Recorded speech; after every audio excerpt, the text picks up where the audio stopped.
여러분 안녕하세요. 화면이 있어요? 어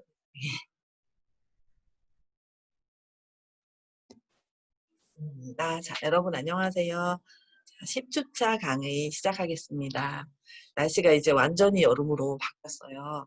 그래서 제가 그 옷을 여름 옷으로 갈아입고 신발을 신고 나오다 보니까 아침에 신발만 겨울인 거예요. 그래서 다시 막 들어가서 여름 신발로 막 바꿔 신고 나오고 그랬어요. 그러니까 그 바깥 세상이 변하는 거에 점점 더 느려지는 것 같아요, 인지 능력이. 이제 우리 뭐 인지 뭐 이런 거 많이 이번 학기에 공부했는데 제가 이렇게 오늘 아침에 생각하니까 이런 과목을 강의하고 있는데도 나이가 하루하루 나이가 들면서 '인지 능력은 점점 떨어지는구나.' 그런 생각을 했어요. 그래서 오늘 막 출발하면서 여러 가지 반성을 했어요. 매주 목요일마다 생각해요. '다음 주에는 화요일에 다 해야지.' 이렇게. 근데 늘 뭐 또 살다 보면 화요일에 갑자기 먼 데서 누가 찾아오거나 무슨 일이 꼭 생기고 그래서 맨날 이렇게 목요일에 막 쫓기면서 촬영을 하게 되네요.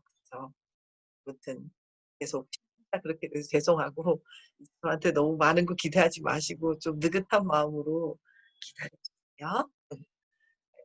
습득하는 지난주에 이어서 5 장의 개인적 차이. 그래서 우리가 습득 이론을 공부하는 이유가 학습자의 언어, 특히 이제 언어에 좀 초점을 맞추어서 이 습득론이 이제 강의가 되고 있으니까 언어 교육에 이제 한국어 교육이 가능하면 제가 접목을 조금씩이라도 지키려고 하고 있고 언어 교육을 위해서 습득론을 배우는 거죠. 우리가 뭐 아이를 키우기 위해서도 심리학이나 습득론을 공부할 수도 있고 과학 수업을 위해서도 습득론을 공부할 수 있는데 우리가 이 과정에서 외국어로서의 한국어 교사를 양성하는 이 학위 과정에서 습득론을 배우는 이유는 우리가 언어 습득을 돕기 위해서.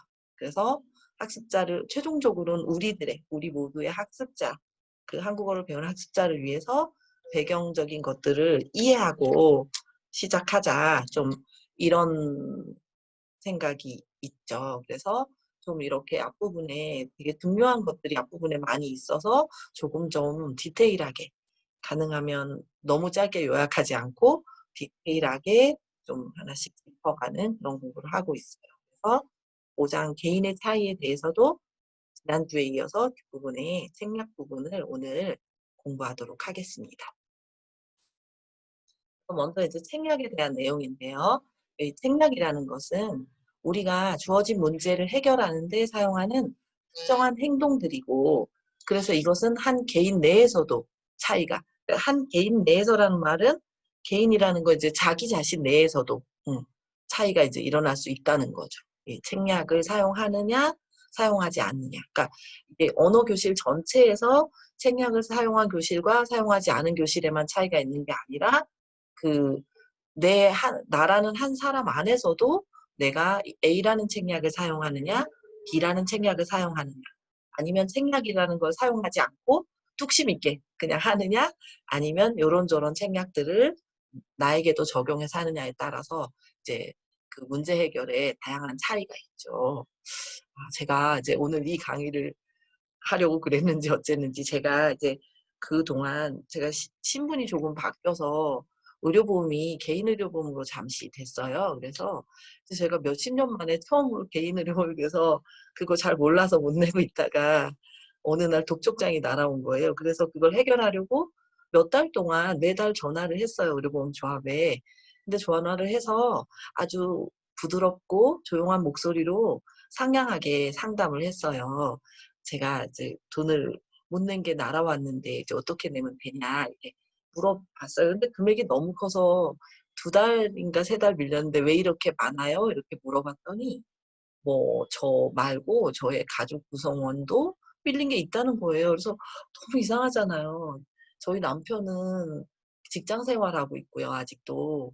그러니까 자기는 직장 의료보험이 되고 저 돈 많이 번다고 강의에서 돈 많이 번다고 남편한테 못 들어간다고 해서 저만 나와 있고 우리 딸은 아직 여전히 백수인데 왜 나올까? 그래서 어떤 누구 우리 가족 누구에 얼마가 밀려 있냐 물어봤더니 본인이 아니면 안 알려준다는 거예요. 그래서 또 본인 보고 전화해 봐라 해서 그런 실갱이를 두세 달 이상 하다가 저는 이렇게 남한테 줄 돈이 있는 게 있는데 이렇게 가만히 있는 게 너무너무 스트레스가 많이 받았어요, 스트레스를. 그래서 막 화도 내고 "왜 이게 해결이 빨리 안 되냐." 그래서 어느 날은 전화해서 가만두지 않겠다도 하고요.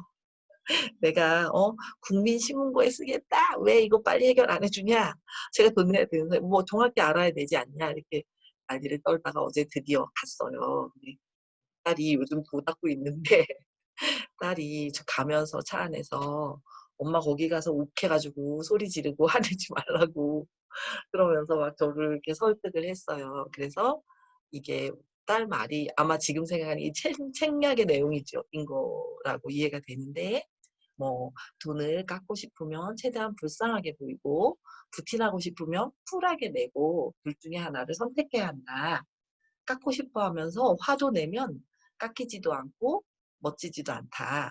그런 이야기를 했어요. 그래서 우리 어제 가서 이제 우리 딸이 이제 자기 걸 먼저 해결해야 제가 낼 수 있으니까 그래서 자기 걸 해결하는 과정에서 굉장히 불쌍한 내용을 굉장히 큰 소리로 너무 예의 바르게 또박또박 저는 여지껏 평생토록 계속 백수예요." 이렇게 하면서 너무 쩌렁쩌렁 울리게 그 사무실 전체 한 층이 울릴 정도로 큰 소리로 하는데 듣고 있는 모든 사람이 어머 막 와서 뒤에 기다리던 분도 "얘야 괜찮다.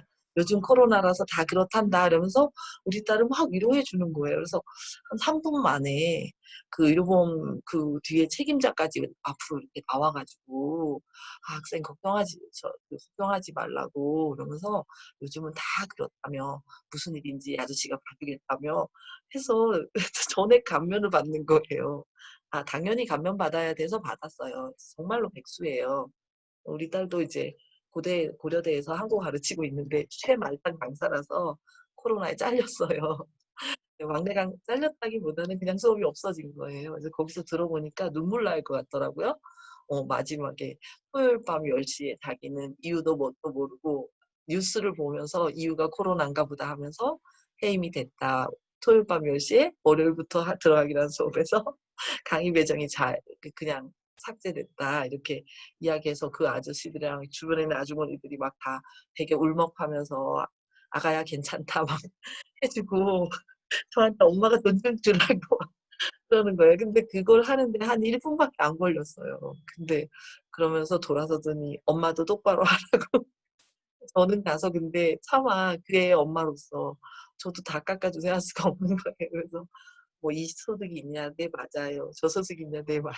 이렇게 그냥 뭐 2017 년에 벌었던 어떤 일만 아니라고 말해서 그냥 이렇게 조정하고 이렇게 처리하고 왔어요. 그래서 돌아오면서 그걸 이제 가장 가까운 내가 낳은 딸이 너무 좋은 책략이었죠. 그러니까 예의 바르게 그리고 너무나 불쌍하게 백수라고 하면서 하는 이제 어쨌든 그 순간을 보면서 제가 오늘 수업할 내용에 대해서 어제 이렇게 생각을 해 봤어요. '아 우리 내일의 예시도 이것도 뭐 맞을라나?' 이렇게 책략을 사용한다는 것에 대해서. 그 책략이 얼마나 문제 해결에 이제 도움을 되느냐, 도움이 될까 이런 것들. 이게 이제 그 책략 어떤 책략을 사용하느냐의 차이도 있고 개인 속에서도 외부 다른 사람과의 관계에서도 어떤 것에서도 특히 우리 과목에서는 언어를 배우는 과정에서도 이것들은 이제 도움이 되는 부분이 되겠 그래서 이런 그 습득에서 여러 가지 이런 그 생략 연구들이 최근 언어 학습이 좀 약간 전 세계가 교통이 발달하면서 세계가 교류하고 오고 가고 이런 것들이 옛날보다 더 많아져서 이 언어를 배워야 하는 요구나 그 대상자들이 폭발적으로 늘어나게 됐죠. 옛날에는 뭐 한국 같은 경우도 통신사, 조선통신사 이런 그런 직업을 가진 사람들만 해당 언어를 다른 나라 중국이나 일본 같은 나라의 언어를 배우면 됐었는데 요즘은 뭐 여행을 위해서든 뭐든 이런 것들이 최근에 이제 활발해졌잖아요. 제2언어 습득에 대해서 활발해지면서 이제 여러 가지 구체적인 책략이나 그런 책략의 유형들도 아주 많이 또 여러 학자들에 의해서 이제 제시가 되고 있었어요. 그래서 여기 이제 밑에 그 화면에 밑에 보면 거기에 몇 가지 그중에 제시된 몇 가지 어떤 그 책략들이 이렇게 나와 있어요. 그래서 첫 번째는 뭐 학습 대 의사소통이라는 그 책략도 있을 거고 초인지 전략 같은 것도 있고 기억 전략도 있을 것이고 직접 적인 것 대 간접적인 것 어떤 것이 좋으냐 인지적 책략, 뭐 정서적 책략, 사회 정서적 책략 혹은 뭐 사회 문화적 상호작용적 책략, 입력 대 출력, 뭐 기술지향적 그 사기능과 관련한 사기능이라는 말하기 듣기 읽기 쓰기예요. 기술지향적 책략, 획기형, 보상적, 자기조절적 이런 것들이 여러 가지 책략의 유형들이 되겠습니다. 된 단어들이. 자, 여기에서 필자가 그럼 필자는 이 책을 쓴 사람이에요. 여기 이 책의 필자가 제2언어 습득에서 책략적 투자라고 부르는 것과 관련해서 현재 우리의 학문적인 발전 정도가 어느 정도인지를 이제 명확히 하기 위해서 이 책에서는 옥스포드 2011B의 유형 분류 체계를 통해서 책략 연구의 최신 현황을 제시하겠다라고 했어요. 그래서 이제 앞에 뭐 몇 개, 10개 정도의 한 20개쯤 예시가 조금 전에 들려 있었는데 그 중에서 옥스포드 분류법에 따라서 이제 책략을 이제 그 정도 선에서 분류해서 이 교재에서 제시하겠다 이런 내용이고요. 그래서 옥스포드에서는 인지적 책략, 정서적 책략, 사회문화적 상호작용 책략 이렇게 세 가지를 그런 책략들을 제시했고 이런 책략적 자기조절을 염두에 둔 이 세 가지의 분류법을 이렇게 도입해서 이렇게 설명을 하였습니다. 그럼 먼저 여기 앞에서 옥스포드가 말한 인지적, 정서적, 사회문화적 상호작용 세 가지를 이제 하나씩 살펴보겠는데요. 먼저 인지책략. 인지책략은 그 앞에 말한 인지, 정서, 사회문화적 상호작용 이 세 가지 중에서 첫 번째 책략이고 이 인지책략이라는 건 학습자로 하여금 제2언어 지식을 제2언어에 대한 지식이 이제 뭐 우리 한국어 학습자라면 한국어의 지식이 되겠죠. 언어 지식을 구성하고 그리고 그것을 변형하고 적용하도록 돕는 책략입니다. 이제 인지책략은 여기에는 특정 학습자가 주어진 환경에서 특정 목적을 위해 사용하는 책략 그리고 또는 초책략을 구체적으로 발현시키는 것과 그런 것과 같은 특정한 전술들을 포함하는 그 상당수의 하위 항목들이 존재하고 있습니다. 그래서 이제 다음 페이지에 제시되는 표 5.3은 이 책략, 인지 책략들이 또 여러 가지가 있잖아요. 인지 책략이 몇 가지가 있는데 각각의 것들의 전술적인 예시들을 들고 있습니다. 그 여기 이 표에 보면 이제 오른쪽 이쪽에 인지 책략이 있고 그다음에 전술의 예시가 설명되어 있어요. 그래서 이 부분들이 이제 인지 책략이라는 걸 우리가 교실로 가져오는 연결고리 면에서 이 표들을 이제 기억해 두셨으면 좋겠어요. 그래서 인지 책략으로는 계획하기, 조직하기, 모니터링하기, 평가하기, 감각 사용하기, 지식 활성화하기, 맥락화, 데이터를 뛰어넘기 이런 식의 책략들이 있는데 하나씩 살펴보면 계획하기에는 예습, 복습, 뭐 계획 짜기, 그다음 언어 입력의 특정 측면에 집중하기로 결심하기, 뭐 다가올 언어 과업에서 수행해야 하는 언어 요소들에 대해 계획하고 예행 연습하기, 발화를 미루기로 결심하기. 그러니까 이게 먼저 인지적으로 찾아내고 독립을 한 후에 이제 발화 미루는 그래서 무턱대고 발화하지 않는 어떤 그런 거죠. 계획이 먼저 있고 그 다음에 현실 발화로 연결된다는 거죠.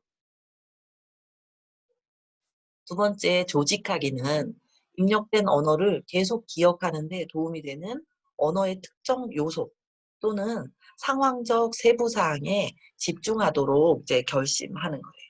결심하기. 그리고 재정렬하기. 재정렬하기. 그다음 분류하기. 그다음 해당 언어 항목을 깔끔하게 정리하기. 이런 것들 이제 조직하기. 목하고 이제 다 어쩌면 연관되는 이게 활동들이죠. 그렇죠? 그런 것이 있고 모니터링하기. 말 그대로 모니터링이니까 자신의 말에서 발음이나 그리고 문법 혹은 언어의 정확성을 교정하기. 그러니까 내가 말을 하고 나서 발음이 바르게 됐는지 아닌지. 저도 이 발음이 원래 사실 발음이 딱 좋지 않았는데 한국어 선생님이 되려고 언어학을 공부하고 그중에 특히 의문문, 음성학 이런 걸 공부하면서 발음 연습을 이렇게 정확하게 그러니까 발음을 하는 방법, 그 자모나 그런 음운 규칙들을 좀 더 디테일하게 정확하게 알게 되고 어떻게 어디에서 어떤 방식으로 소리가 나는지를 알게 되면서 발음을 좀 맨 처음 우물우물했었는데 옛날에 우물우물 안 제가 되게 소심했거든요. 그래서 저의 어렸을 때 성격을 아는 사람들은 유소영이 어떻게 선생님이 됐지?" 그래요. 그렇게 부끄러워하는 사람이. 근데 저도 그래서 교실 밖에 다른 곳에서는 말 잘 못해요.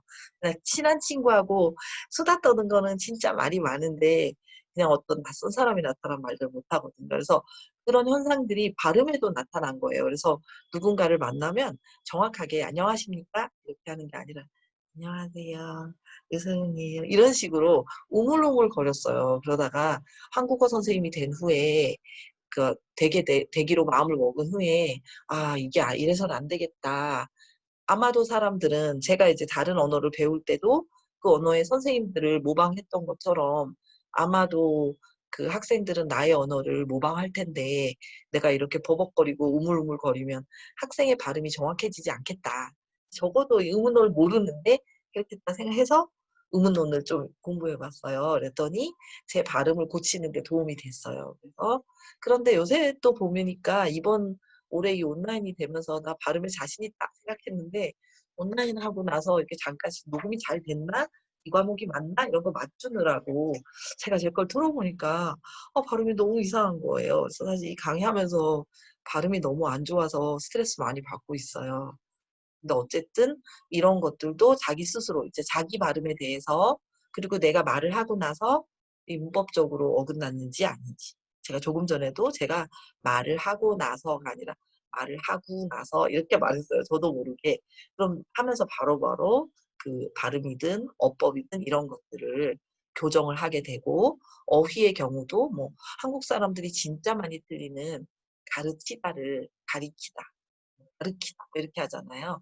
학생들 가르칠 때 하면 저기요." 이건데 이렇게 제가 매일 놀리는데 옆에서 틀리는 교수님들을 놀리는데 그런 이렇게 어휘의 정확성 문제라든지 이런 것들을 이제 교정할 수가 있죠. 이가 모니터링이 되니까. 그리고 조용히 입만 움직여서 연습해 보는 것과 자가 점검을 포함해서 모범적 언어 모델을 모방해서 따라해 보기. 중요하죠. 그래서 저도 학습자들한테 시간이 있으면 어떤 그 하나의 프로그램을 정해서 TV를 보라고도 해요. 원래 옛날에 제가 어렸을 때는 너무 이렇게 그 직선적으로만 생각해서 "한국 뉴스를 많이 봐라. 아나운서의 발음이 제일 좋다." 그랬는데 너무 딱딱하고 학생들에게 재미도 없고 그렇잖아요. 그래서 요즘 학생들은 이제 TV 드라마 좋아하니까 뭐 제가 제일 좋아하는 건 도깨비인데 뭐 최근에 뭐 사랑의 불시착 이런 것도 인기가 있고 그랬으니까 그런 이렇게 재미있는 드라마를 보면서 마음에 드는 사람의 발음을 따라해 봐라 뭐. 근데 이제 뭐 어떤 그 유행하는 드라마가 있으면 교실에서 뭐 예를 들면 사랑의 불시착에 북한어를 따라하면 안 되잖아요. 그래서 거기에서는 뭐 그 손예진의 말을 따라해 봐라 뭐 이런 식으로 하고 뭐 가능하면 그런 식의 너무 사투리가 없는 그런 드라마들을 많이 보게 해서 익숙해지게 하기. 저도 이제 다른 언어를 공부할 때 그 나라의 뭐 영화나 드라마를 자꾸 보면 그걸 이제 따라하게 되거든요. 그래서 그런 걸 시키기도 해요. 여러분도 나중에 그런 걸 시켜도 좋을 것 같고 이제 우리가 다른 언어를 공부할 때도 좋은 것 같습니다. 그다음에 평가하기는 자신의 언어학습 결과물을 완결성과 정확성이라는 내적 척도를 세워서 이제 점검해 보는 거죠. 평가는 이제 점검하는 것도 이제 평가의 한 방법이니까 점검해 보고요. 그다음에 감각 사용하기는 기억하기 위해서 심상과 그리고 그림들을 만들어 보기, 그리고 음론적 소리를 알아채기, 그다음에 단어나 문장을 명료하게 실현해 보기 이런 기술들이 전술들이 감각 사용하기에 해당이 됩니다. 그다음에 지식 활성화하기는 단어화 형태를 기억하기 위해서 모국어를 활용해서 비교 대조하기, 그다음에 추론을 통해서 규칙을 적용하기, 새로운 단어를 기억하기 위해서 번역을 사용하기, 이런 것들이 지식을 활성화하는 그런 그 전술의 예시가 되겠고요. 맥락화라는 책략의 예시로는 유의미한 언어 연속체 안에서 단어나 구절을 배치하기, 그리고 새로운 정보를 기억하고 있는 다른 개념과 연관을 시켜서 음, 사용하기, 연관시키기, 이런 것들이 맥락화 전략이 되겠고요. 데이터를 뛰어넘기는 새로운 항목의 뜻을 추측하기. 그래서 새로운 항목의 뜻 추측하기, 그다음 문맥을 통해서 단어나 형태를 예측하기. 이런 것들이 데이터를 뛰어넘기 전략의 예시가 되겠습니다.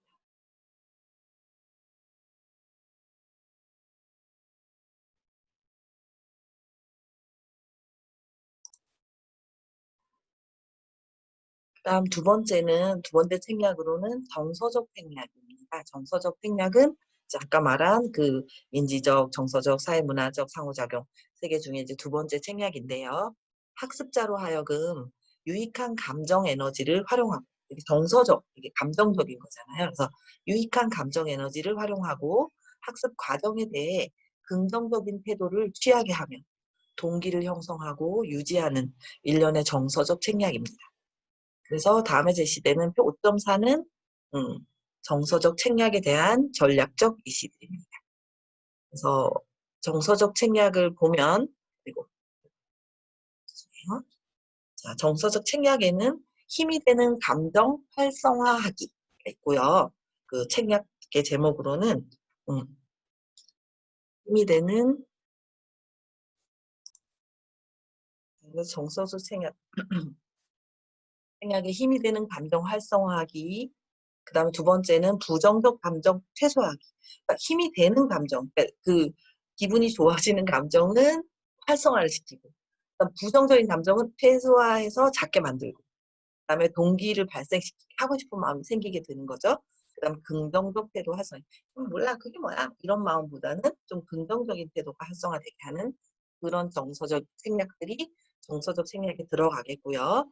각각의 전술의 예시를 보면 힘이 되는 감정적 활성화하기에는 스스로 격려하기. 나 잘해, 잘해, 잘해. 이렇게 잘했다, 잘했다. 이렇게 격려하기. 긍정적인 진술하기. 어떤 거에 대한 말할 때도 좋은 이야기, 긍정적인 이야기를 하고,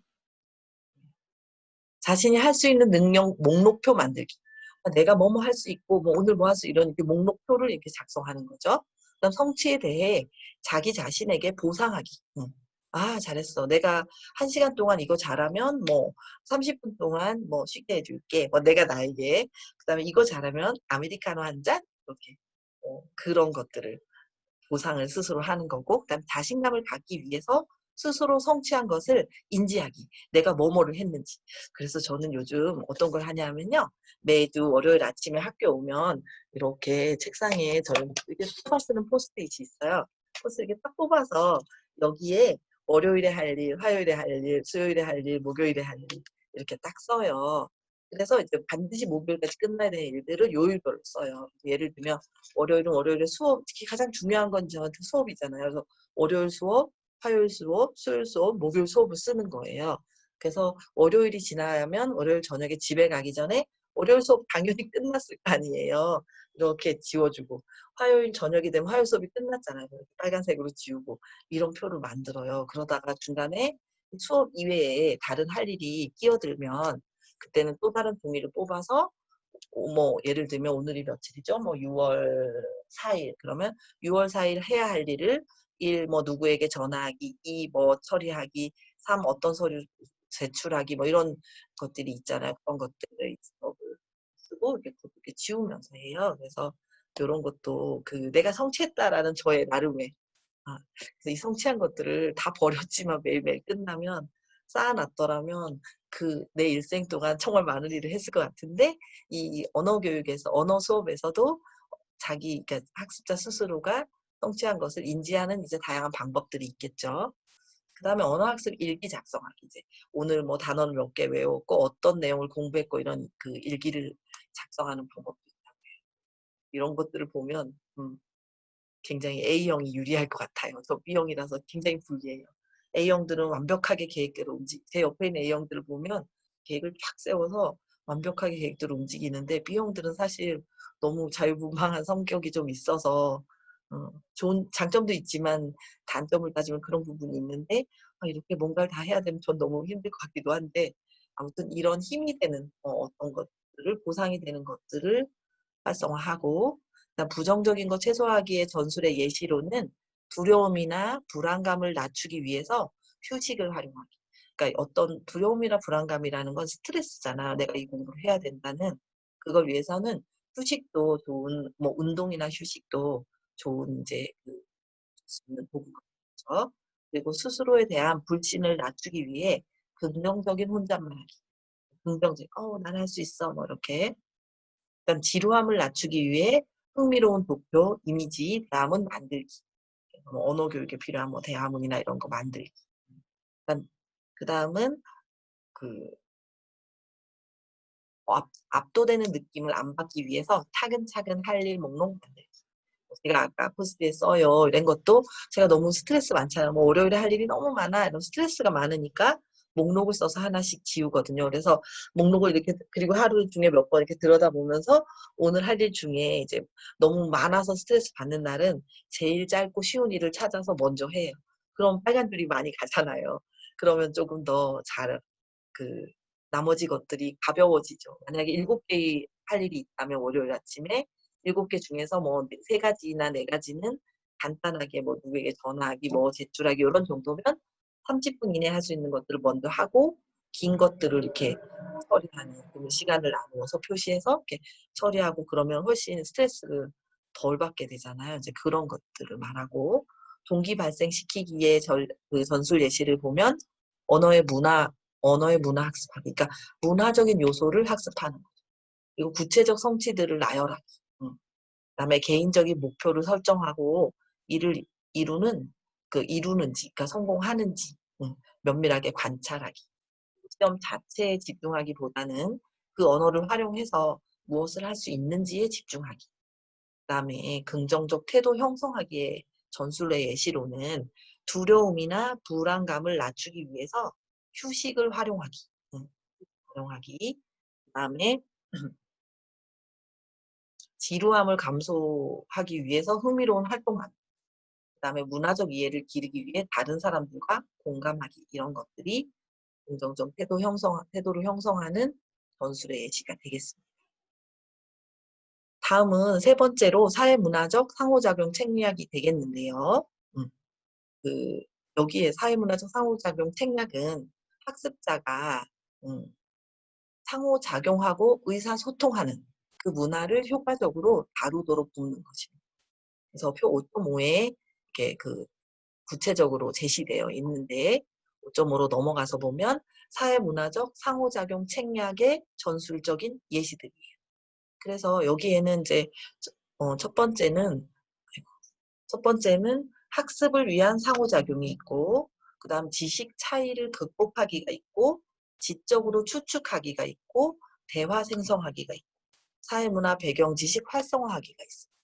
이렇게 5가지 상호작용 세부 책략이 있고 그 각각의 전술의 예시를 살펴보겠습니다. 그래서 첫 번째로 학습을 위한 상호작용이라는 책략에는 피드백을 얻기 위해서 또는 정보를 모으거나 특정 언어 활동을 모델화하기 위해서 한 명 혹은 더 여러 명의 동료들과 협동하기.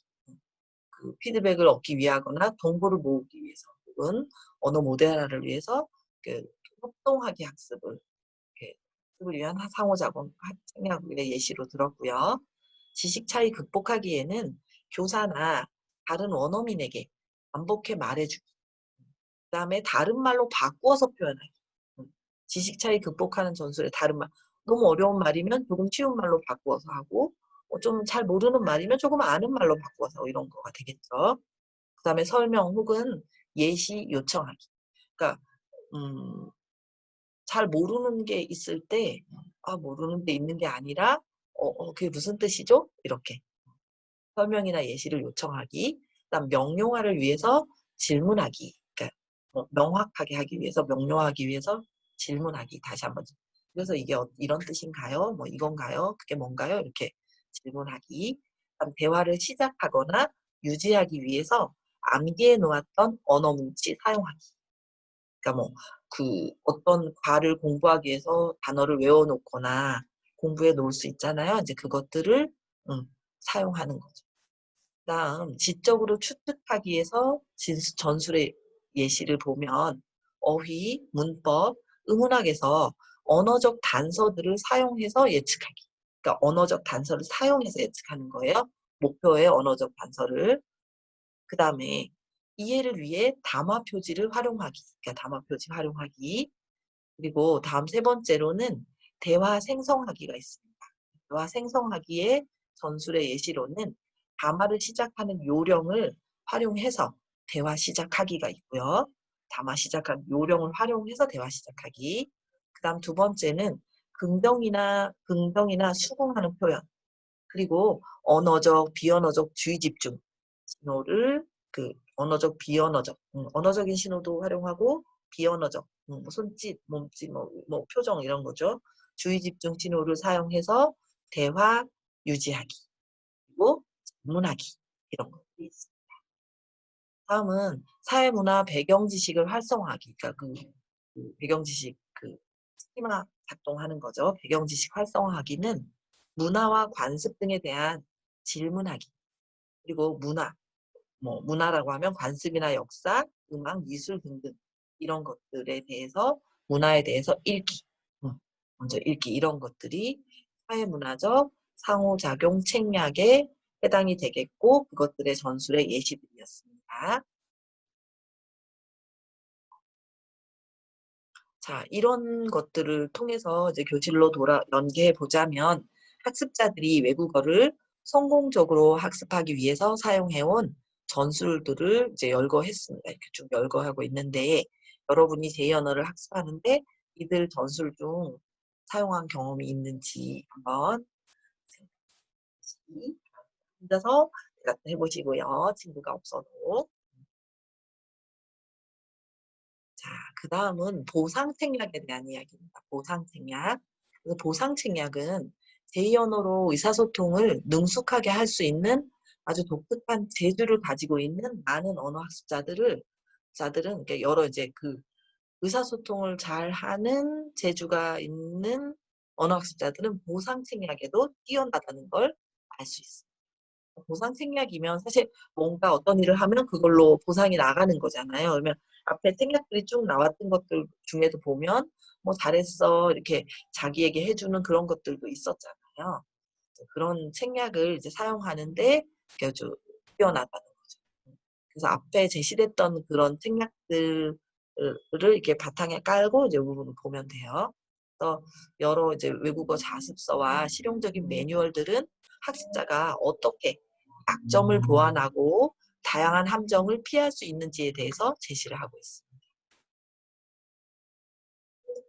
이 제주는 그러한 요령과 기법들로 구성된 것처럼 보이는데요.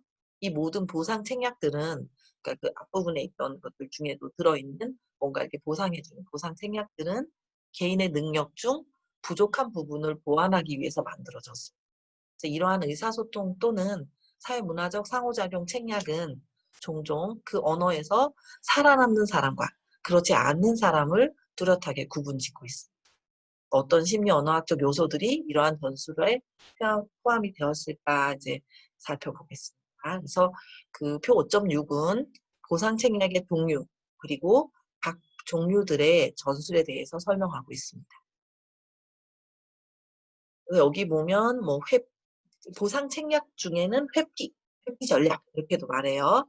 우회적 화법, 그다음 근접 대체어, 단어 만들기, 비언어적 신호, 조립식 문형, 언어 전환, 권위자에게 도움 요청하기, 시간 벌기 이런 9가지 책략을 제시하고 있습니다. 그래서 하나씩 그 9가지 책략들을 하나씩 우리가 이제 살펴보겠습니다. 그래서 먼저 회피 전략은 보면 어려운 내용이 담긴 주제나 개념 그리고 문법 구문, 구문론적 요소를 이제 회피하는 것을 이제 그 회피 전략이라고 합니다. 그러니까 전략에 대한 설명이에요. 이쪽 전술은. 회피 전략은 어려운 내용이나 주제, 개념, 문법 구문, 뭐 의문론적 요소 이런 것들을 이렇게 피하는 거죠. 회피하는 거고. 우회적 화법이라는 전략은 우회적 화법 전략은 물체나 개념을 정의해서 기술하는 거죠. 그러니까 좀 이렇게 돌려 말하는 거지. 어떤 물체냐, 어떤 개념들을 이렇게 돌려서. 그러니까 예를 들면 언어 교육이라면 뭐 어떤 게 있을까? 뭐 동사 이러면 동사 이렇게 말하지 않고 액션 있어요, 먹어요, 읽어요, 가요, 앉아요, 일어나요, 뛰어요, 운동해요 이렇게 이런 거 동사예요. 이렇게 하면 이런 거예요. 오늘 공부해요. 이렇게 하면 동사라는 거. 동사는 사물의 동작이나 뭐 이렇게 이런 설명이 아니라 그런 것들이 이제 어떤 그 개념을 정의해서 기술하는 게 설명하는 그런 방식이고요. 근접 대체어는 특정 어휘의 의미를 표현하기 위해서 가능한 비슷한 대체 용어를 사용하는 것입니다. 그러니까 그 비슷한 대체 용어, 조금 더 쉬운 용어를 그 사용한다는 거죠.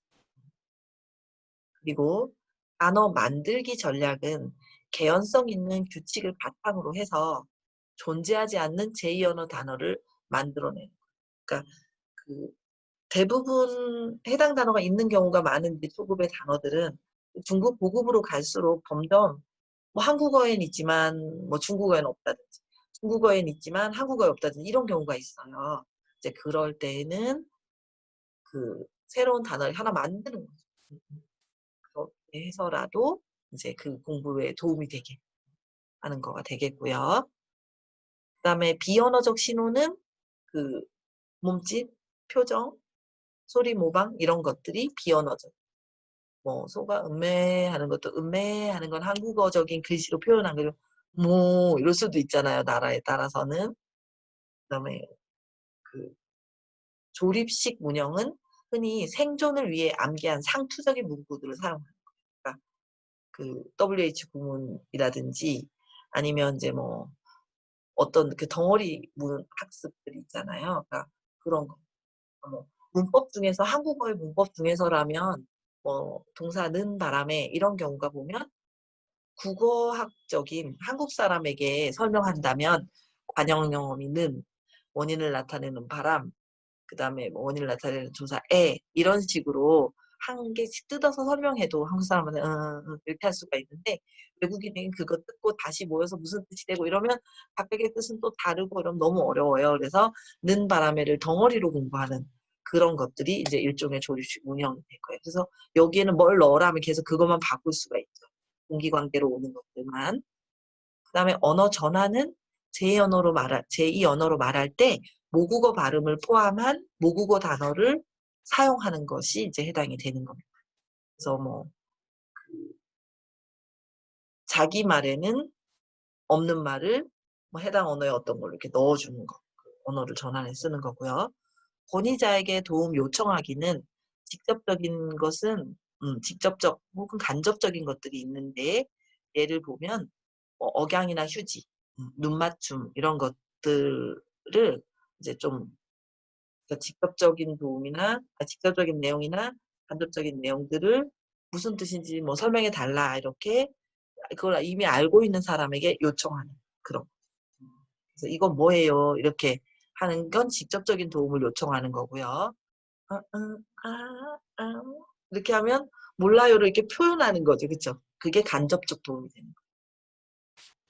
이렇게 보시면 되고 시간 벌기는 시간을 메우는 표현이나 우물쭈물거릴 때 사용하는 표현들을 통해서 시간을 벌고 생각한 시간을 이런 식의 담화 표지처럼 쓰 그러니까 이런 식의 말들이 있잖아요. 그런 것들이 시간 벌기 전략에 해당이 됩니다. 그래서 보상 책략에 이런 식의 책략들이 회피, 우회적 화법, 근접 대체어, 단어 만들기, 비언어적 신호, 조립식 문형, 언어 전환, 권위자에게 도움 요청하기, 시간 벌기 같은 그 보상 책략이 있습니다. 자, 여기에서 이제 교실로 온다면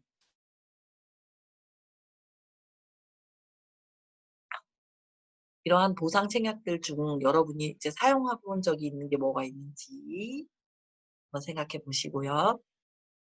이 중에서 학생들이 잠재의식적으로 무심코 사용하는 책략들이라서 좀 가르치기 어려운 것들도 있겠죠. 그래서 앞에서 언급된 보상 변수에서 몇 가지를 골라서 학생들에게 그들의 실력 차이를 어떻게 보완할 것인지에 대해 조언을 어떻게 할 것인지 한번 생각해 보시기 바랍니다. 사실 학생들을 가르치지 않은 분들도 있으니까 어떤 것을 사용해 봤는지, 여러분이 이제 이 보상 책략 중에서 뭐 해봤는지 한번 생각해 보시면 좋겠어요. 자, 다음은, 아이고, 책략, 학습 책략에 대한 연구들인데요. 책략 유형 식별하기입니다. 첫 번째는. 그래서 책략 유형 식별하기는 교육학적으로 유용한 다른 연구들은 듣기, 말하기, 읽기, 쓰기와 같은 언어의 사기 등을 습득하기 위해서 책략들을 이제 구분하고 있습니다. 그래서 학습 책략은 말하기, 쓰기 같은 언어의 산출적 기능과 듣기, 읽기와 같은 수용적 기능의 차이점을 강조합니다. 책략은. 그리고 제2언어 학습자들이 모니터링하기, 상세화하기, 추론하기를 통해서 효과적인 듣기 기법을 발전시킨다는 것도 발견이 되었고요. 그다음 핵심 단어의 선택적 집중하기, 선행 분석 틀 사용하기, 맥락을 통해 추론하기, 예측하기, 활동지 사용하기, 메모하기와 같은 책략들은 교수될 수 있다는 것이 이제 밝혀졌고 연구를 통해서 그런 연구들을 통해서 나온 이야기고요. 그다음 상향식과 하향식으로 처리하기, 예측하기, 맥락을 통해 추측하기, 브레인스토밍하기, 요약하기와 같은 읽기 책략도 효과가 있다는 것이 이제 연구를 통해서 밝혀졌습니다. 연구를 통해서 밝혀졌다고 하는데 이건 어떤 의미냐면 사실 이제 학습 이론들을 공부하는 학자들은 이런 이제 학습자 대상이나 어떤 책략을 그 조건화해서 그 모형을 만들어서 교실에 적용을 해요. 그런 다음에 그 데이터를 분석해서 이런 연구 발표물들을 발표하고 있죠. 다음 간문화 간 이슈들이 있는데요. 간문화, 문화와 문화 사이잖아요. 그쵸? 간문화 간 그 이슈들은 그 교수의 효과성을 간문화적으로 다루는 것입니다.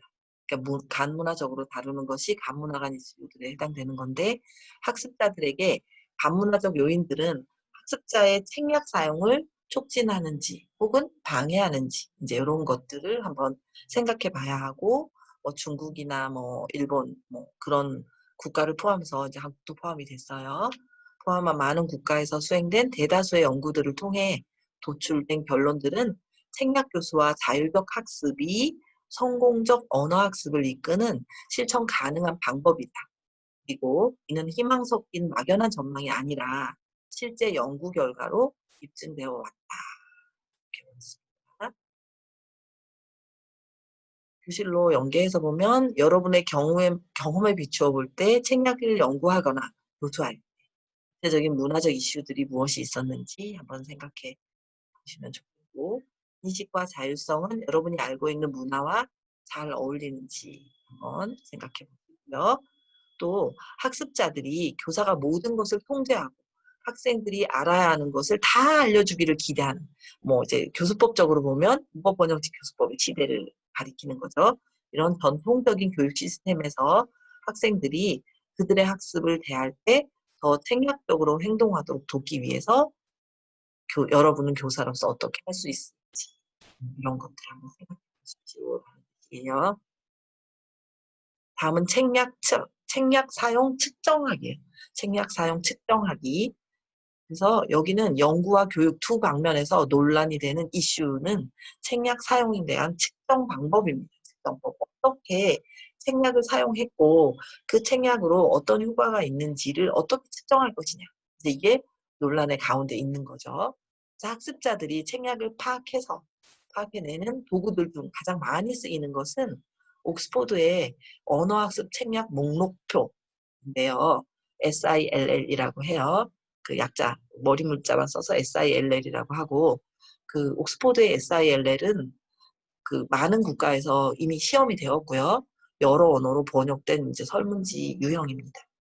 SILL의 50가지 항목들은 6가지 유형으로 다시 분류가 되고 또 각각의 문항을 사용해서 사용해 볼 만한 책략을 제시하고 있는데 응답자들은 전혀 그렇지 않다, 뭐 그렇지 않다, 보통이다, 뭐 그렇다, 항상 그렇다 이런 식의 그, 그 5점 척도 있죠. 우리가 정말 자주 사용하는 설문 유형이죠. 5점 척도에 표기하게 됩니다. 이런 일단 이러한 스타일 선호도가 파악되면 학습자는 책략을 사용해서 적절한 행동을 취할 수 있을 것입니다. 학습 유형과 책략을 파악하거나 학습자가 학습 유형과 책략을 더 잘 인식할 수 있도록 해주는 다른 방식으로는 면접을 통한 자가보고, 면접을 통한 자가보고, 일기와 저널 쓰기, 왜 당신은 주저하다가 그 동사 형태를 다시 말했는가와 같은 질문을 사용해서 학습자의 대답을 요구하는 소리내어 생각하기 기법.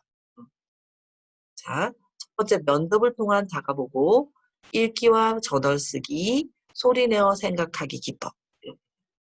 그리고 그리고 언어의 4가지, 학생 포트폴리오까지 4가지가 되고, 그리고 언어의 4기능, 말하기, 듣기, 읽기, 쓰기, 언어의 4기능 학습에 집중하기 위한 목록들이 있습니다.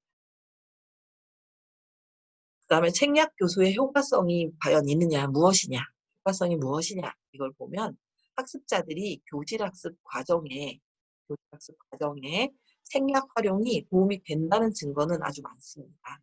책략 훈련은 3가지 기본 형태로 나타나게 되는데요. 첫 번째는 교과서 내장형 교수입니다. 그래서 이건 교과서와 교사 지도서에 힌트와 책략 제안이 담겨 있다. 이렇게 보는 거고요. 교과서 내장형 교수.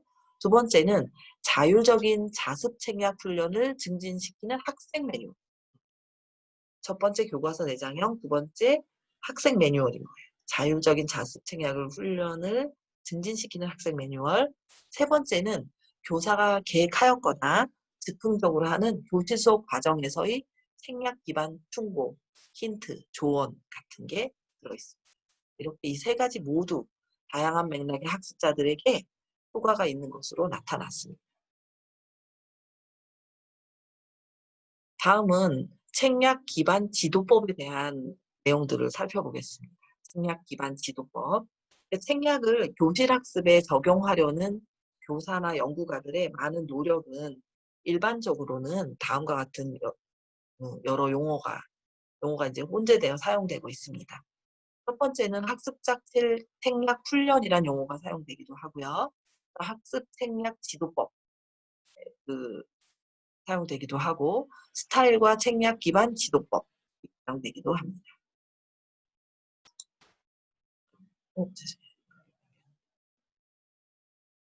그 다음에 책략 기반 그냥 간결하게 담담하게 책략 기반 지도법 이렇게 쓰기도 해요. 그래서 다시 보면 책략을 교실에 적용하려는 많은 노력에 관련된 용어들이 이제 4가지가 대표적으로 쓰이는데 학습자 책략 훈련, 학습 책략 지도법, 스타일과 책략 기반 지도법, 책략 기반 지도법 이런 용어가 사용되고 있다 이런 거고요. 우리가 언어 교실을 학습에 효과적인 환경으로 만드는 과정에서 학습자에게 어떻게 학습해야 하는지를 가르치는 것이 핵심이라는 것이 명백해지고 있습니다. 그래서 학습자 책략이 학습자 자율성의 핵심이라고 주장한 최초의 학자이고 이제 웬덴이라는 사람이 학습자 책략이 학습자 자율성의 핵심이라고 주장했고요.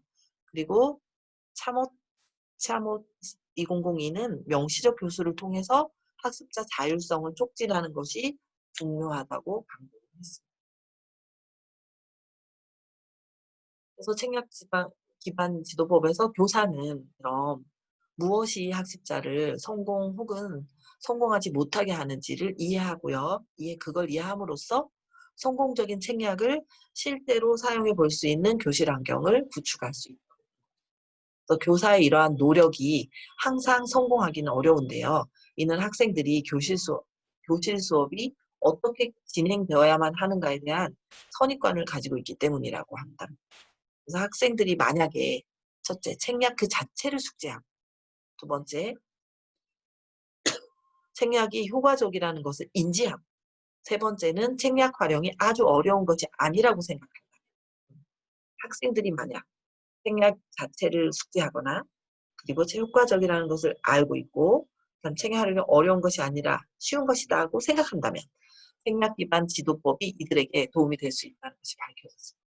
교사가 책략을 가지고 왔는데 교실로 학습자가 어렵게 느끼면 그건 조금 학습이 효과가 아니고 스트레스를 줄 수가 있잖아요. 그래서 이런 것을 인지한다면 도움이 더 많이 된다. 이런 게 밝혀졌고 따라서 학생들에게 언어를 어떻게 공략해야 하는지에 대한 기술적 노하우를 가르치기 위한 교사들의 노력은 좀 권장되어야 될 일이 되겠습니다. 교실로 가보면 여러분은 언어학습에 특정한 책략을 활용하거나 요령을 사용할 때 교사로부터 어떻게 도움을 받았었는지 한번 기억해 보시고요.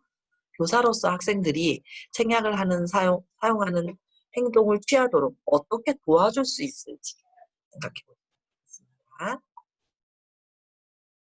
자, 그래서 책략 기반 지도법의 이제 첫 번째는 인지 자극하기. 인지 자극하기. 그래서 언어교실에서 책략 기반 지도법을 효과적으로 실행하기 위해서 이제 몇 가지 단계와 고려사항이 있습니다. 첫 번째는 학습자의 스타일을 파악하고, 학습자가 어떤 스타일인지 파악하고, 그것을 잠재적 책략과 연결하기. 두 번째는 의사소통 중심 언어 수업과 교실에서 책략 기반 지도법을 포함하기. 그다음 세 번째는 추가적인 수업을 통해서 학습자에게 도움 제공하기. 이런 기술들이고요.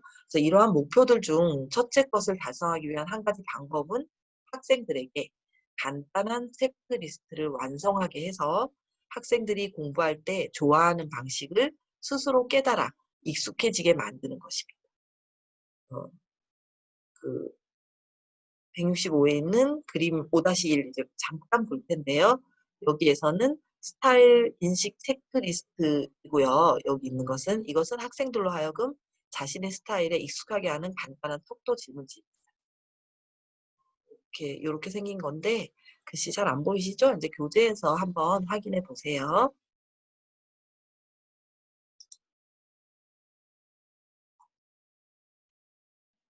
다음은 인식에서 행동으로라는 그 소재에서 보겠는데요. 스타일 인식 체크리스트는 쉽게 활용할 수 있는 도구입니다. 학습자들이 사전 지도 없이 일단 체크리스트를 작성하기만 하면, 리스트를 작성하기만 하면 여러분들은 이제 다음과 같은 것 중 일부 혹은 전부를 이들이 해보도록 할 수 있습니다. 자, 일단 전제가 학생들이 사전 지도 없이, 교사의 지도 없이 체크리스트를 작성했어요. 그랬다면 왜 그렇게 응답했는지 하게 하고요. 할 수 있고요. 그다음에 소집단별로 그들이 그렇게 응답한 것에 대해 감정을 공유하게 할 수도 있고요. 그다음 사람들이 각각의 항목에 어떻게 응답했는지, 나 말고 다른 사람들이 어떻게 응답했는지 그걸 간단히 표로 정리하게 할 수도 있고요. 그다음 특정 연습이 성공할지 또는 성공하지 못할지에 대해서 여러분의 개인적 경험을 토대로 조언해 주고 이런 걸 할 수가 있고요. 그다음 A칸과 B칸에 체크하는 것이 일반적으로 언어학습을 위한 성공적인 접근법을 나타낸다는 개괄적인 합의도 도출할 수가 있습니다. 요거는 조금 전에 봤던 이 체크리스트를 가지고 할 수 있는 일들이겠죠. 이 체크리스트. 165페이지에 있는 체크리스트에서 요걸 학습자들이 어떤 교사의 지도 없이 체크를 먼저 하게 한다는 거죠. 그 다음에 이렇게 왜 그렇게 응답되는지 토론도 하고 소집단별로 감정도 공유하고 다른 사람들이 어떻게 했는지 표도 작성해보고 이런 개인적 경험을 토대로 조언도 다른 사람한테 해줄 수 있고 그다음에 여기 A, B, C, D, E칸이 있었잖아요. 그래서 A칸과 B칸을 체크하는 것이 보통 일반적으로 언어학습을 위한 성공적 접근법이라는 것을 개괄적으로 학습자들 사이에서 합의해서 도출할 수 있는 이제 그런 용도로 이 165페이지에 있는 표를 활용할 수 있겠습니다. 다음은 스타일 인식 체크리스트는 각각 각 항목이 우수한 언어학습자 특징 목록의 주요 원리를 집중 조명하도록 설계되어 있습니다. 그래서 각 항목별로 1부터 10까지 번호가 매겨져 있고 설문 내용은 다음 10가지 핵심 원리에 초점을 맞추었습니다. 그러니까 설문 내용이 이제 핵심 원리가 첫 번째는 억압을 낮추라. 그러니까 그 스트레스 주지 말라는 거죠. 그다음 위험 감수를 독려해라. 한번 도전해라 이런 거죠. 자신감을 길러라. 넌 할 수 있다. 내재적 동기를 발달시켜라. 내재적 동기를 발달시켜라. 그다음 협동학습에 참여해라. 운의 프로세스를 활용해라. 애매모호한 것에 대한 관용성을 키워라. 그다음 직감을 연습해라. 그다음 오류 피드백을 처리해라. 개인적 목표를 설정해라. 이런 것들이 해당이 되겠습니다. 그럼 교실로 연계해 보면 학생들로 하여금 그들 스스로 학습 목표를 설정하도록 독려하는 것은 어떤 문화권에서든 어렵습니다. 사실 뭐 학생이 어떻게 목표를 설정하겠어요. 그 공동체 언어학습법 같은 데에서는 학생 스스로가 오늘 수업의 목표를 정하고 수업 내용을 선정하고 막 그러는데 그래서 결국 실효성은 없는 교수법이 됐잖아요. 이론적으로 좋았지만 전 세계 거의 모든 곳에서 학생들은 교사들이 목표를 설정하고 교사가 기대치를 알려줄 거라고 이제 학생이 그냥 예측하는 거예요. 의식적이든 무의식적이든. 그래서 여러분은 외국어를 학습할 때 스스로 목표를 정한 적이 있는지. 뭐 이런 걸 하겠죠. 큰 목표는 영어를 공부하겠다 이런 목표 정도는 하겠지만은 그 해당 교육의 목표를 정하지는 않았을 것 같긴 한데 뭐 혹시 그런 적이 있는지 한번 생각해 보시고요. 교사는 어떤 방식으로 학생들에게 스스로 목표를 설정해 보도록 할 수 있을지 생각해 보고 여러분은 학생들이 이런 목표를 달성했는지를 어떻게 평가하겠는지도 한번 생각해 보시면 좋겠습니다. 자, 그 다음 책략적 기법을 기르기인데요. 책략적 기법을 기르는 10가지가 있습니다. 그래서 이것은 아까 여기 앞에서 뭐 어감 낮추기 뭐 이런 것도 있었는데 책략 기법을 기르는 방법으로 예시로 나와 있습니다. 10가지가 있어요. 먼저 첫 번째는 어감 낮추기. 그러니까 억압을 받지 않게 해야 되잖아요. 그러니까 어감 낮추기가 있어요. 그래서 여기에는 추측 게임과 의사소통 게임하기를 통해서 좀 낮출 수 있고 역할극과 총극하기, 그다음 노래 부르기, 집단 활동 많이 하기, 학생들과 함께 웃기, 소집단별로 서로의 두려움 공유하기, 억압을 낮추는 거니까. 몇 명 같이 이렇게 하면 나도 이렇게 하다 보면 이렇게 낮아질 수 있죠. 이런 어감 낮추기가 있고 그다음에 어감 낮추기를 위한 생략적 기법이 있었고요. 위험을 감수하는 태도 기르기. 아까 앞에 있었던 10개 중에서 이제 하나씩 들어가는 건데 위험 감수를 하는 태도 기르기에서는 언어 사용을 진지하게 시도해 보는 학생을 칭찬하기. 사용을 하는 학생 칭찬하기. 그다음에 그 자리에서 오류를 수정해 주지 않는 유창성 중심 연습 활동하기, 사용하기. 그러니까 그 연습, 최종 활용할 때는 유창성을 방해하지 않게 약간의 오류들을 이렇게 좀 오류 수정이라는 걸 이제 따로 학습할 때도 보면 오류 수정의 타이밍이 있거든요. 그런 방법도 있고요. 그 중에 하나예요. 그다음 말하기나 쓰기 혹은 언어 사용을 시도해 보도록 하는 교실 밖 활동 숙제 부과하기. 말하기 쓰기 해볼 수 있는 교실 밖에서 사용할 수 있는 활동을 과제로 내주는 거죠. 그리고 자신감을 갖도록 고무하기라는 책략에는 그 내세부 기법으로는 학생들을 정말 신뢰하고 있다는 것을 언어적으로 또는 비언어적으로 명시적으로 말하기. 음. 학생들 스스로 자신들의 장점, 자신이 아는 것 또는 지금껏 수업에서 성취한 것을 나열해 보도록 하기. 그다음 이런 것들이 있고 그다음 네 번째는 내재적 동기 기르도록 도와주기가 있는데 여기에서는 영어 학습을 통해 얻을 수 있는 이점을 학생들에게 명시적으로 상기시키기. 그리고 영어를 필요로 하는 직업을 상세히 설명해 주기. 또는 학생들이 그런 직업을 찾아보도록 하기가 있고 최종 시험 그 자체보다는 이를 뛰어넘어서 얻을 수 있는 이점을 알 수 있게 해주기. 다음 다섯 번째는 협동학습 증진시키기가 있는데요. 학생 자신들의 지식을 공유하도록 유도하기. 학생들 사이에 경쟁 낮추기. 학급 전체 학생들이 스스로 한 팀이라고 생각하게 만들기. 소집단 활동하기. 이런 전략들을 통해서 협동학습 증진시키기를 할 수 있겠고요. 여섯 번째는 운의 작용을 이용하도록 격려하기가 있어요. 그래서 여기에는 영화와 오디오 테이프를 수업에서 활용하기, 글을 신속히 읽도록 만들기, 훑어읽기 연습시키기, 빠른 속도로 자유장문하기 지도하기, 그다음에 오류 교정 없이 많이 말하도록 그리고 혹은 쓸 수 있도록 하는 것이 수업 목표인 유창성 중심 연습 활동 하기가 있겠습니다. 애매모호한 것에 대한 관용 권장하기 생략이 있는데 그 기법에는 이해가 안 되는 것이 있을 때 교사에게나 아니면 학생들끼리 서로 질문을 하도록 고무시키고 그다음에 이론적 설명을 아주 간단하고 간결하게 하기. 한 번에 몇 가지 언어 규칙을 단어를 다루기.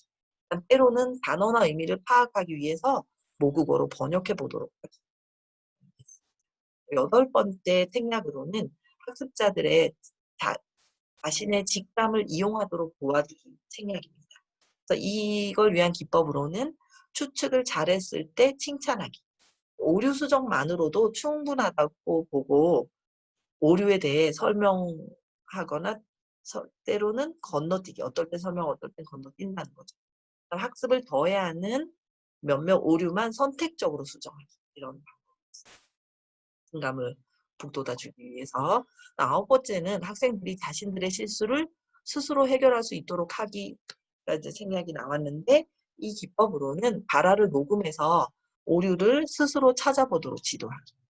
학생들로 하여금 서로의 오류를 찾고 수정해 보도록 하고 올바른 언어 형태를 항상 제시하지 않기. 그러니까 어떨 때는 제시해주고 어떤 때는 이제 스스로 할 수 있게 해주는 거죠. 학생들에게 자주 범하는 오류를 나열해보고 이런 오류들이 학습에 도움이 되게 스스로 활용할 수 있게 도와주는 거죠. 마지막 열 번째는 학습자 스스로 자신의 목표를 세우게 합니다. 그래서 교실 수업 목표를 뛰어넘어설 수 있도록 명시적으로 고무해주는, 잘했다 이렇게 칭찬해주는 거죠. 고무하거나 지도하기. 그다음 특정한 일주일 동안 스스로 성취하려고 하는 것을 나열해보기. 그러니까 자기 목표를 일주일 목표를 목록화해보게 하는 거죠. 집에서 언어를 공부하기 위해 특정 시간을 할당하도록 지도하기. 그다음 추가 점수를 줄 수 있는 숙제 내주기. 이런 방법들이 있겠습니다. 교실 활동을 넘어 자율성으로 이제 이어지는 연결시키는 방법인데 학습자가 스타일을 인식하는 것과 생략적으로 행동하는 것은 교실에만 국한되지 않습니다. 그래서 수많은 성공적인 학습자들은 자신들의 학습을 교실 수업 밖으로까지 확대하기 위해서 스스로 동기화된 노력을 통해서 의사소통 목표를 달성하게 되는 거죠. 그래서 교사의 도움은 학습자가 스스로의 스타일과 생각에 대해 인식하고 있을 때 교실 밖의 실제 언어 사용에도 이바지할 수 있게 되겠죠. 그래서 교실은 학습자들이 성공을 향한 여행을 시작하는 기회, 두 개의 기회가 있는데 성공을 향한 여행을 시작하는 기회이자 이들이 배우는 새로운 언어를 유용한 활동으로 연계시키기 위해 교실 수업 시간뿐만 아니라 더 많은 시간을 추가로 투자해야 한다는 현실을 깨달아야 하는 기회.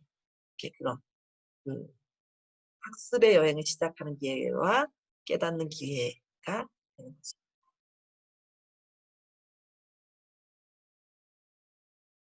자, 이렇게 해서 이제 5장은 그 지난주와 이번 주에 이어서 이제 5장 수업은 인지적, 정서적 영역을 이렇게 망라한 학습자들 간의 개인적 차이를 강조했습니다.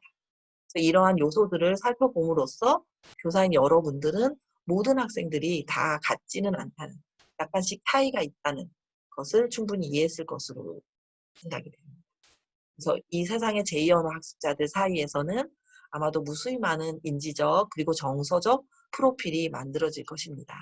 여기서 우리가 얻을 수 있는 교훈은 학생 한 명 한 명의 특별함이 얼마나 소중한가와 학생들에게 나타나는 이러한 모든 독특한 차이들에 대해서 교사로서 책임감을 가지며 존중해야 한다는 것이 되겠죠. 그런 것들은 이제 다시 한번 5장을 통해서 인지하시고요.